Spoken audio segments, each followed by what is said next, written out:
سلام تخاطرتلتي مدد بحبتم زرافتات كما يكنيكم سناي كنينا كون نفسهم بعل ملؤ تسفى مبارك سلوم عنتي فليز بلا تمرت حجلكم متيالخو انتاي دما تمرتنا لومي تابيلاتات ወይ ድማ ቬግ ማርከ አቡ አዲምና ንሰርሕና ኦኬ ምባርከስ እዛ ናይ መጀመርታ ሕቶና ከምዚ ትሪእዋ ዘለኹም ኣብ ስእሊ ማለት እዩ እንታይ ብለና ኣሎ ከቢዩደን ከመይ ትሰራርሓ ኣብዚ መግለፂ ክበና እዩ ነታ መግለፂ ትሰማማዕ ቬግ ማርከ ወይ ድማ ምልክት ናይ ፅርግያ ታቤላ ንመርፅ ማለት እዩ ታ ቀንዕቲ ከጂ ንጀምር ከቢዩደን ሪድ ቬግ ንፈረስ ምግላብ ወይ ድማ ኣብ ፈረስ ተወጢሕካ ንኽትከደሉ ዝፍቀደካ መገዲ ኤና እዩ ይብለና ኣሎ ቀዳመይቲ እዚኣ ኣላትና ካልአይቲ እዚኣ ሳልሰይቲ እዚኣ ሕጂ እታ መልሲ እንታይ እያ እዛ ማእከለይቲ ዘላ ፐቢዩደን ማለት እዚ ይፍቀደካ መገዲ ናይ ፈረስ እዩ ማለት እዩ እዚ ግን እንታይ ይብለካ ኣሎ የጠንቀቐካ ኣሎ በዚ ኣብ ፈረስ ተወጢሑ ዝሓልፍ ሰብ ወይ ድማ ፈረስ ዘጋልብ ሰብ ክመፅእ ስለ ዝኽእል ተጠንቀቕ ብለና ኣሎ ኣብዚ ከዓኒ ፈረስ ተወጢሕካ ምኻድ ወይ ድማ ፈረስ ሒዝካ በዚ ምሕላፍ እንታይ እዩ ኩልኩል እዩ ይብለና ኣሎ ስለዚ እታ መልሲ እንታይ እያ እዚኣ ማእከለይቲ ዘላ ያ ረኺብናያ ሕጂ እንታይ ክትሪኦ ኣለኩም ኣብዚ መጠንቀቕታ ኩልኩል ከምኡ ድማ ዝፍቀድ እዚዋት ክትፈላለዩ ኣለውኩም ማለት እዩ ክርዳእኩም ተኮይኑ ከየሽከዓኩም ኣብዚ ከዓ ፈርቢዩድ ሞት ጎንግ ትራፊክ ፈርቢዩድ እንታይ ማለት እዩ ኩልኩል ንመን ንብእግርካ ንብእግሮም ዝጓዓዙ ሰባት ማለት እዩ ሕጂ ኣብዚ እንታይ የረአና ኣሎ ቆልዓ ሒዙ ብዙ ይኸይድ ኣሎ ኣብዚ እውን ቆልዓ ሒዙ ይኸይድ ኣሎ ኣብዚ ከዓ ሓደ ሰብ ኣሎ ማለት እዩ ኣብዚ እንታይ ማለት እዩ እዚ ባና ማለት እዩ እዚ መገዲ እዚ ናይ ምንታይ እዩ ናይ ተጓዓዝቲ መገዲ ብእግሮም ናይ ዝኸዱ ሰባት መገዲ እዩ ናይ እግሪ መገዲ ይብለና ኣሎ እዚ ከ እንታይ ይብለና ኣሎ እዚ ከባቢ እዚ ናይ ብእግርካ ትጓዓዘሉ መገዲ እዩ ንኣብነት እዚ መኪና ሒዝካ ናብዚ ከንገለልካ ክትኣቱ ትኽእልካ ዝኾነ ንብረት ዝኾነ ነገር ተልዩካ ማለት እዩ ጉዳይ ግን ቀሲልካ ከም ናይ ሰብ ፍጥነት ትኸይድ ማለት እዩ ብሓፈሻ ግን እንታይ እዚ እዚ ኦምረድ እዚ ናይ ክስታይ ማለት እዩ ናይ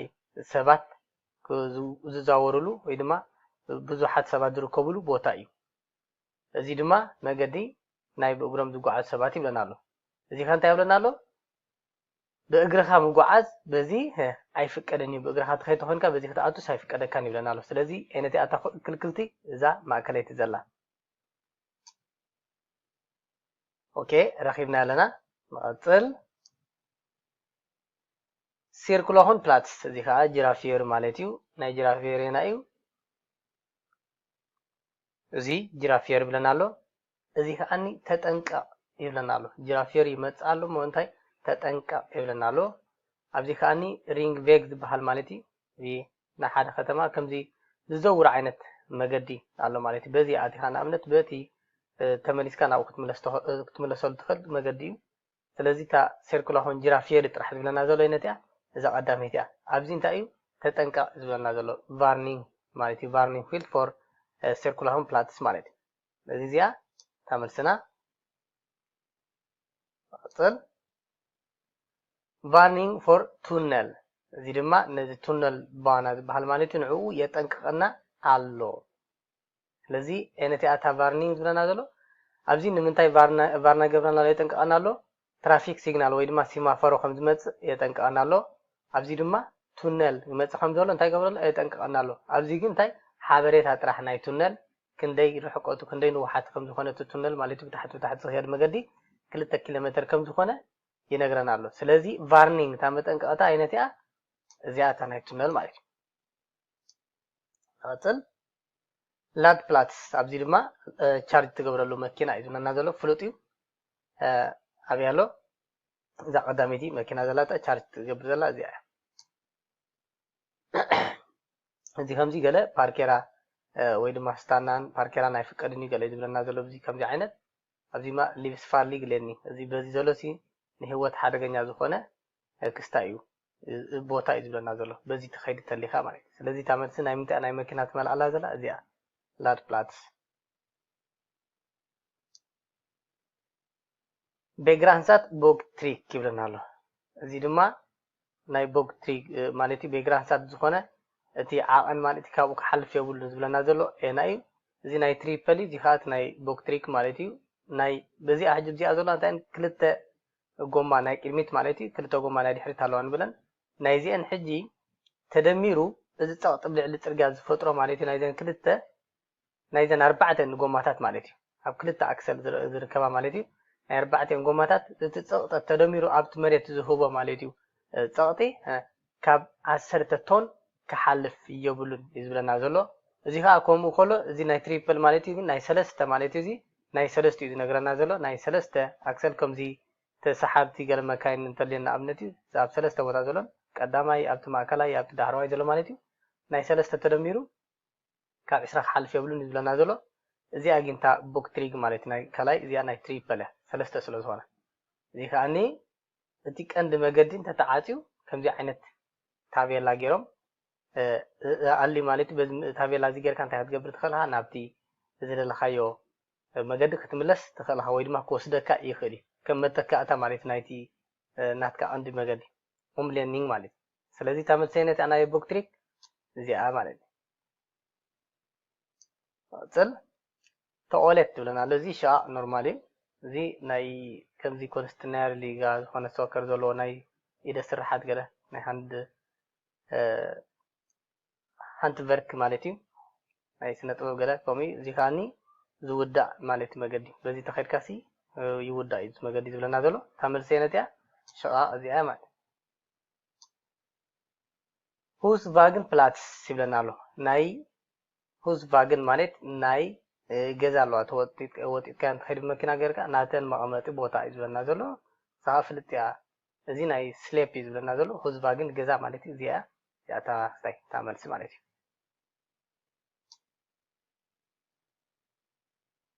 نقتل varning for farlig kurva እዚ ድማ ንሓንቲ ፋርሊግ ዝኾነት ኩርባ መተዓፃፅፍ ማለት እዩ መጠንቀቕታ ይብለና ኣሎ ቀዳመይቲ እዚ እንታይ ይብለና ኣሎ ናብዚ ጥራሕ ክትከይድ ኣለካ እዩ ዝብለና ዘሎ እንደገና ድማ እዚ እንታይ ይብለና ኣሎ ናብዚ ምዕፃፍ ክልኩል እዩ ንፀጋም ምዕፃፍ ክልኩል ይብለና ኣሎ እዚ እንታይ ይብለና ኣሎ ተጠንቀቕ ኩርባ ሓደገኛ ዝኾነት ማለት እዩ መጥወይ ክትረክብ ካ ይብለና ዘሎ ስለዚ ተመልሰይነት እያ እዚኣ መሊስናያ ፍሪ ብሬድ እዚ ፍኻኒ ነፃ ዝኾነ ግፍሓት እዩ ዝብለና ዘሎ ሕጂ እዚ ቁመት ናይ መኪና እዩ ዝነግረና ዘሎ ትንውሓታ ናታ ሕጂ ናቱ ብሬድ ኣይኮን ብሬድ ናይቲ ፅርግያ ማለት እዩ ዝነግረና ዘሎ ክንደይ ዝግፍሓ መኪና ብኡ ክትሓልፍ ኣለዋ እዚ 2.2 ፍሪ ኣይኮነን ምክንያቱ ትሕቲ 3.5 ስለ ዘሎ ግተን تحت زي قفحة زلون الماكينة ويدما كلتا نتوخلتا ويدما تحت خلتا نتوخلتا قفحة المكاين ترحم بزي فاسيرا قبرا ويدما كحلفة زفكرن سلزي تتنكا كمزي يوتي قفحة نايت رقاب لنا له أبزيقن فري بريد لنا له 3.5 تخوينو درجة خلن مكاين كحلفة له يخلاين سلزي إزي فري بريد بحر يا رخيبنا لنا موتر ترافيك ليد إذا كان ننتهي كل جزء نزاره لنا إذا موتر فيجيو إذا علمين فيجيو إذا لما موتر ترافيك ليد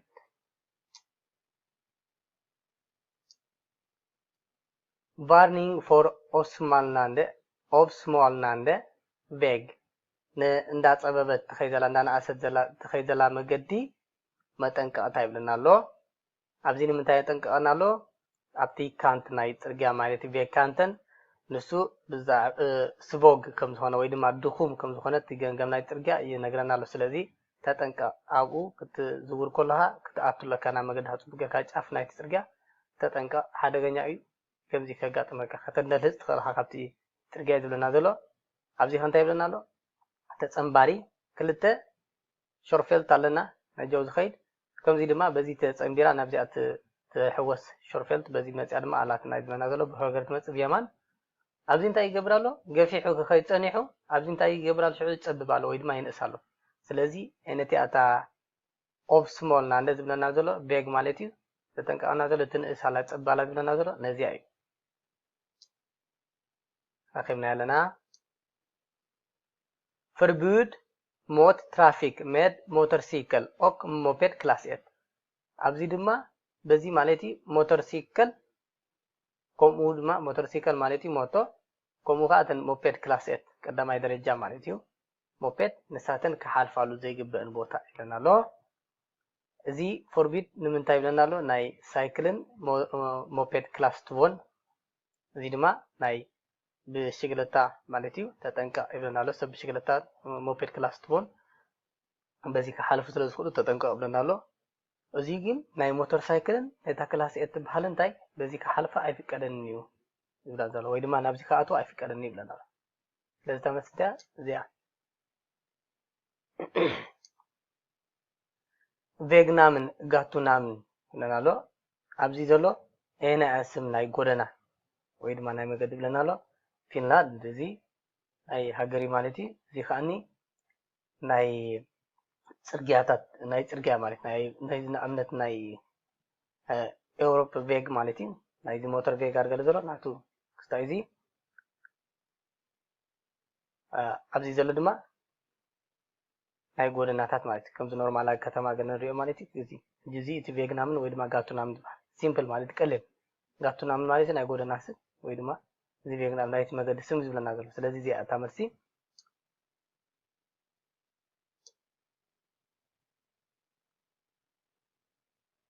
rekommenderad högsta hastighet ማለት እንተላዓለ ክንዚ ፍጥነት ኪድ ኢሉ ሪኮመንደራ ምግባር ከምዚ ሞስት ይኮነን ዝብለካ ግን ከምኡ ክትገብር ኣለካ እንተላዓለስ ክንዚ ኪድ ይብለካ ማለት እዩ እዚ 12 ቶን ኢልና ዘሎ እዚ ክብደት እዩ ወይ ናይ ማኪና ወይ ናይ ዝኾነ ከውን ኸሊ ክብደት ማለት እዩ 12 ቶን እዚ 30 ልዕሊ 30 ከይትኸይድ ኢሉ የጠንቀቀና ኣሎ ኣይፍቀድን ጠቅላላ እዚ ካኒ 50 ብ50 ክትከይድ ኣለካ ንሱ እዩ ዝበለፀ ካብኡ ላዕሊ ባህርሲ ሓደገኛ ይብለና ኣሎ ማለት ስለዚ ተመስ እንታይ ፈምቲ ዳቱም ፓርኬሪንግ ይድማ በብዕለቱ ትገብሮ ማለት እዩ ካብቲ ንኣብነት ያምና ወይ ያምና ዳቱም ዝበሃሎ ብከምኡ ትገብሮ ዓይነት ፓርኬሪንግ ንኣብነት ኣብንታይ ዕለት ሓደ እንተኮይኑ ወይ ድማ ዕለት ክልተ እንተኮይኑ ኣገዳሲ ማለት እዩ ኣይና ዕለት ኣብኡ ፓርኬራ ትገብር ይብለና ኣሎ ሕጂ ኣብዚ ናለ እዚ ወያምና ኣብ ወያምና ንኣብነት መገዲ እዚ ወያምና ዝኾነ ገዛውቲ እንተልዩ ማለት እዩ ንስኻ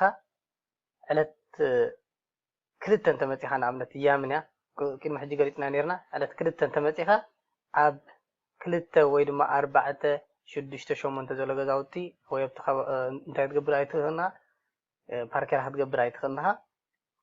ዕለት ሓደ እንተመፂኻ ድማ ኣብቲ 1 3 5 ዘሎ ገዛውቲ ማለት እዩ ኣብኡ እንታይ ትገብር ኣይትኽእልና ፓርኬራ ኣይትገብርና እንታይ ሕጂ እዚ ዳቱም ፓርኬሪንግ ይበሃል ኣብቲ ዕለት ዝተመርኮሰ ምዕሻግ መኪና ስለዚ ተመርስ እንታይ እዛ ቀዳመይቲ ዘላ እዚ ፓርኪንግ ሪቫ ጌርካ ማለት እዩ ካብ ሰዓት 8 ክሳብ ሰዓት 5 ዘሎ 17 ማለት እዩ ፓርኪንግ ሪቫ ክትጥቀም ኣለካ ክንደይ ሰዓት ጥራሕ ኣብኡ ዝፍቀደካ ማለት እዩ 2 ሰዓት ጥራሕ ዝፍቀደካ ይብለና ዘሎ ኦኬ እዚ ካ 24 ሰዓት ፓርኪንግ ይፍቀደካ ማለት እዩ ወይ ድማ ካል ነገር ወይን ከሆነ ኸዲ ክፉት እዩ ክብለካ ኸዲ 24 ሰዓት ክፉት እዩ ክብለካ ሁሉ ኸዲ forbud mot sväng i korsning ኣብዚ መሰጋገር ወይ ድማ ብትመጣጣፍ ቦታ ምትበጻሕካ ምትዕጻፍ ወይ ድማ ክትዕጻፍ ኣይ ፍቀደካን እዩ ዝብለና ዘሎ ኢና እዩ ኣብዚ ንየማን ክትዕጻፍ ፍቀደካ ይብለና ኣሎ ኣብዚ ዊን ናብዚ ቢልካ ክትዕጻፍ ማለት እዩ ትኽልካ ክትከይድ ፍቀደካ ይብለና ኣሎ ኣብዚ ግን ንየማን ምዕጻፍ ኣይፍቀደካን ይብለና ኣሎ ስለዚ ታመስልታ እያ